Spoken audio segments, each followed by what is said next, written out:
बिहार की 4 सीटों पर हो रहे उपचुनाव को लेकर कहीं न कहीं पूरी तरीके से एनडीए गठबंधन एक्टिव मूड में आ गया साथियों। लोक जनशक्ति पार्टी रामविलास एनडीए गठबंधन का हिस्सा है और उपचुनाव को लेकर लोक जनशक्ति पार्टी रामविलास अपने प्रभारियों का नियुक्ति भी कर दिया साथियों। कैमूर के रामगढ़ सीट पर राकेश सिंह जी उर्फ गबरू सिंह जी प्रभारी के रूप में नियुक्त किए गए हैं। सर, अब कैमूर के जो रामगढ़ सीट पर उपचुनाव हो रहा है, इसमें आप प्रभारी के तौर पर नियुक्त किए गए हैं। जी हाँ। अच्छा जी, पहले तो आपको धन्यवाद, आपके चैनल को और आपको, और प्रभारी बनाने पर बहुत खुशी हुई और अपने पार्टी के प्रदेश अध्यक्ष राजू तिवारी जी और राष्ट्रीय अध्यक्ष श्री चिराग पासवान जी को धन्यवाद देता हूं। रामगढ़ का प्रभारी बना हूं और रामगढ़ बहुत अच्छे वोटों से हम लोग चुनाव जीतेंगे। यहाँ लड़ाई विकास और एक परिवारवाद के बीच है। परिवारवाद की बात जहां तक चल रही है, वही कहीं न कहीं विपक्ष तरारी पर सीधे हमला हो रहा है। तरारी की सीट को लेकर कहीं न कहीं वहां पर भी परिवारवाद का टैग लग रहा है। जी, आप सही बोल रहे हैं, परिवारवाद का टैग लग रहा है, लेकिन वहां पर परिवार में एक ही व्यक्ति चुनाव लड़ रहे हैं और यहाँ एक व्यक्ति ने अभी कुछ दिन पहले विधानसभा चुनाव लड़े, एमएलसी चुनाव लड़े और लोकसभा गए और फिर तीसरे व्यक्ति खड़ा हो गए विधानसभा के लिए। ये अलग ही परिवारवाद हो गए। और रामगढ़ विधानसभा जो है, नेताओं को पैदा करने वाली जगह है। रामगढ़ कहीं न कहीं पूरी तरीके से यहाँ पर राष्ट्रीय जनता दल का काफी लंबे समय से एक श्रृंखला टाइप का, दबदबा टाइप का बना रहा है। इसको आप कैसे देख रहे हैं?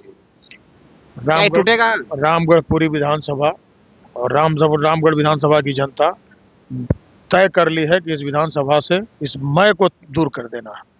परिवारवाद की जहां तक जिक्र होता है, तो आप ही के गठबंधन के सहयोग दल जीताराम मांझी अपनी बहू को चुनाव लड़ा रहे हैं, कोई नहीं मिला है। जी, अब रह गई बात कि आप ध्यान दीजिए अक्षय जी, वो अपने बहू को चुनाव लड़ा रहे हैं तो वहाँ लोकसभा में चले गए हैं। यहाँ कई उम्मीदवारों को, हमारे बिहार के बड़े नेता थे जगदानंद सिंह, जिनकी नाम है, वो राजपूतों के बड़े नेता बनते हैं और बराबर यहाँ रामगढ़ जो जगह है नेता पैदा करती है और कई लोगों को ये उम्मीद दिलाए हुए थे। हम लोग सुनते आ रहे हैं कि हम चुनाव लड़ेंगे और लास्ट में घर में ही रह गए। तो घर में जो नेता रहता उसको बनाते तो अच्छा रहता। आप ही भेजते हैं कि जदयू में चले जाओ, आप ही भेजते हैं कि बीजेपी में चले जाओ, फिर उसको ले आते हैं। तो आखिर दूसरा लोग कैसे क्या करेगा? आखिर और लोग जो हैं इसी जाति के आते हैं, वो लोग क्या करेंगे? आप बताइए। जो 4 सीटों पर उपचुनाव हो रहे हैं, क्या ये 2025 का कहीं न कहीं संकेत देगा? जी हाँ, ये 4 विधानसभा का जो चुनाव हो रहा है, हम लोग चारों विधानसभा चुनाव सीट जीतेंगे और 25 में 200 प्लस हम लोग रहेंगे। 2025 विधानसभा चुनाव में चिराग पासवान ने पहले बयान दिए थे कि वो लोक जनशक्ति पार्टी को और रामविलास को स्थापित करने वाले चुनाव होंगे। क्या कह सकते हैं?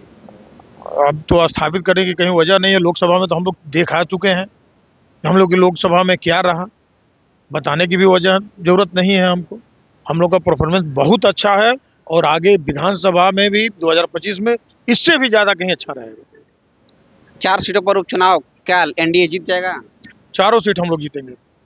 तो आपने सुना कि लोक जनशक्ति पार्टी रामविलास के प्रदेश के उपाध्यक्ष और करागढ़ विधानसभा से प्रत्याशी रहे गबरू सिंह ने बताया कि हम लोग एनडीए की चारों के चारों सीट जीतेंगे साथियों। तो कहीं ना कहीं ये पूरी तरीके से एनडीए गठबंधन की तरफ से पूरी तरीके से जो लोक जनशक्ति पार्टी के प्रदेश के जो उपाध्यक्ष हैं गबरू सिंह जी, जो नियुक्त किए गए हैं यहाँ पर रामगढ़ विधानसभा के नियुक्त प्रभारी के तौर पे, तो इनका कहना है कि हम लोग पूरी तरीके से ये चुनाव जीत रहे हैं। चलिए, अभी के लिए इतना ही। धन्यवाद। अच्छा जी, चलिए, धन्यवाद।